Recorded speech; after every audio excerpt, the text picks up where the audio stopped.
Et bonjour. Il y a plusieurs personnes autour de moi en ce moment qui m'ont demandé ou qui m'ont fait savoir qu'ils avaient ou qu'elles avaient des acouphènes. Et c'est vrai que les acouphènes, c'est quelque chose de très difficile à supporter, de très très gênant, voilà, surtout si on en a souvent, ou même quand c'est des périodes courtes sur une journée, c'est quand même très compliqué à supporter. Et je fais cette vidéo parce qu'il y a quelques années de ça, moi j'en avais aussi beaucoup. Et ben, assez naturellement et instinctivement, j'ai réussi à les faire disparaître, pratiquement complètement. De temps en temps, il y en a qui reviennent, mais avec une petite méthode que je vais essayer de vous développer ici, j'ai réussi à les faire beaucoup diminuer et pour partir complètement. Ça a été très long, par contre, je préfère le dire avant d'expliquer ma petite méthode à moi. Ça a été quand même très long sur plusieurs mois, sur plusieurs années, 1 an et demi environ, 1 an et demi. Mais la progression a été significative et pour moi, ça a marché. J'ai pas pris de médicaments chimiques. J'ai continué à faire ce que je fais tout le temps, c'est-à-dire des cures de compléments alimentaires, que ce soit magnésium, vitamines B, C. Enfin, voilà, moi je suis pas médecin, je partage simplement ici ma petite expérience par rapport à ces acouphènes. Alors, comment j'ai fait? Je vais essayer d'être claire et succincte. Comment j'ai fait? Donc moi, ça apparaissait du côté gauche, les acouphènes du côté gauche, dans l'oreille gauche. La plupart du temps, quand je me mettais au lit, quand je me couchais le soir, je me couchais sur le côté droit et les acouphènes apparaissaient du côté gauche. Donc déjà, tout simplement, j'ai essayé de me coucher de l'autre côté, ça diminuait un petit peu. Ça, c'est même pas un conseil, je veux dire, ça tombe sous le sens, vous le savez tous.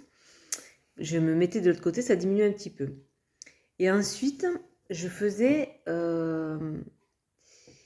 une sorte de repli sur moi et sur la zone de la douleur. Vous voyez, quand je mets mes mains comme ça autour, donc c'est les oreilles, mais c'est pas que les oreilles, chez moi en tout cas c'était ça. Les mâchoires, la nuque et le crâne, il y avait une tension plus ou moins inconsciente, en fait, difficile à identifier, puisque j'avais pas de douleur particulière à la tête, à la mâchoire et à la zone voilà, que j'englobe ici. Mais cette tension, elle y était. Et c'est des mois après que je m'en suis rendu compte. Donc, je me mettais sur le côté où j'avais moins de douleur.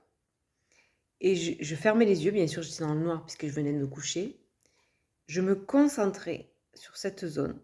Et je contrôlais ma respiration. Vous voyez, je fais ce geste comme ça parce que j'essaie de descendre ma respiration au plus bas que je pouvais, c'est-à-dire, pour ceux qui connaissent les chakras, c'est le premier chakra, je crois. Moi, je ne suis pas spécialisée, mais c'est le pubis, c'est celui qui commence au pubis, c'est le chakra racine, apparemment. Donc, j'essaie de me concentrer sur cette zone qui a priori était pleine de tension.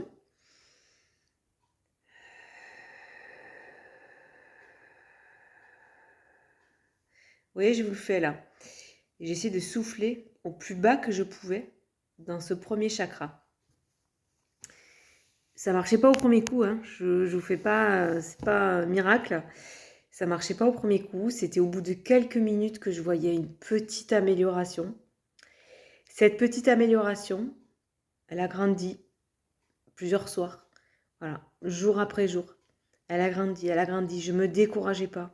Je m'énervais surtout pas. Contrôlez votre émotion. Ça ne fait qu'ajouter un problème. Si vous vous dites, ah voilà, j'en ai marre, ça fait mal, c'est très douloureux. C'est une réalité. Les acouphènes, c'est très douloureux. On en a tous marre. Au bout de quelques minutes, vraiment, ça porte sur l'humeur. Donc, effectivement, c'est une réalité. Mais ça va faire aider personne, je crois pas. Enfin, en tout cas, moi, ça n'a pas été ça m'a pas aidé les jours où j'ai pas réussi, les jours où je me suis emportée, où je me suis crispée encore plus, voire énervée. Dans ma tête, hein, bien sûr, puisque c'est au coucher dans mon lit, seule. Ben, c'était encore pire. Donc, gardez courage. Moi, ça a fonctionné sur des années, sur des mois. Vous respirez, vous contrôlez votre respiration, vous contrôlez vos pensées, vous essayez de vous dire que de toute façon, sur la durée, ça va payer. Vous videz vos poumons, vous videz votre air jusqu'au plus bas que vous pouvez. Si vous sentez des nœuds sur cette colonne énergétique, voilà, je fais ce geste-là, si vous sentez des nœuds, des lourdeurs, des compressions, voilà, appelez ça comme vous voulez, des choses qui passent pas bien, une énergie, voilà, je ne suis pas spécialisée encore une fois dans les énergies, dans le soin, mais si vous sentez qu'il y a une lourdeur, quelque chose qui passe pas bien, essayez de l'identifier et de placer encore une fois votre respiration, votre attention dans cette zone-là et de la dissoudre. Moi, j'ai réussi. Je ne suis pas spécialisée, je ne suis pas magnétiseur, je ne suis pas médecin.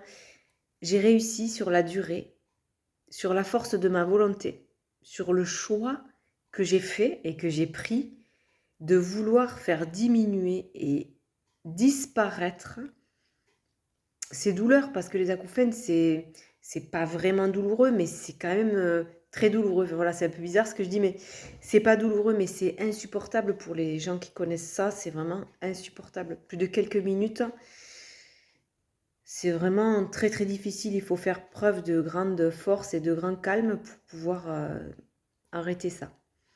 Voilà, moi j'ai refait ça, et je l'ai refait, et refait. Et à chaque fois, j'ai identifié ça, jusqu'à ce que ça diminue un petit peu. Il y a aussi un secret, ça c'est pas directement lié aux acouphènes, mais c'est le calme. Restez calme quand ça apparaît, voilà, c'est arrêtez ce que vous faites. Autant que possible, vous vous isolez, vous reportez ce que vous pouvez reporter. Vous vous reposez, si vous pouvez vous mettre dans la nature, en extérieur, vous le faites. Si vous ne pouvez pas, vous vous isolez dans une pièce chez vous, au calme, et vous ferez plus tard ce que vous avez à faire. Voilà. Du silence, de la nature et du repos. Voilà ce qui m'a aidé. Au bout de quelques années, vraiment, ça s'est complètement arrêté. Les jours où j'ai un gros surmenage, une grosse fatigue, ça peut survenir à nouveau, mais de façon beaucoup, beaucoup plus faible. Et quand ça arrive, ben, je fais comme ce que je vous conseille de faire. Je reprends cette petite méthode. Et voilà. Mais au final, en fait, plus vous le faites, c'est comme un exercice. Plus vous le faites, plus ça va vite, plus ça vient, plus vous vous détendez vite. Pour moi, ça a payé. Voilà, je ne sais pas si c'est ça, ou je vous laisse libre de juger ce qui résonne en vous, si ça vous sera utile ou si ça ne vous le sera pas. Chacun est libre de penser ce qu'il veut et de faire ce qu'il ou elle veut. En tout cas, je vous souhaite bon courage avec ça, puis j'espère que ça fonctionnera pour vous. Et si c'est le cas, faites-moi un petit retour. Ciao, ciao, bisous!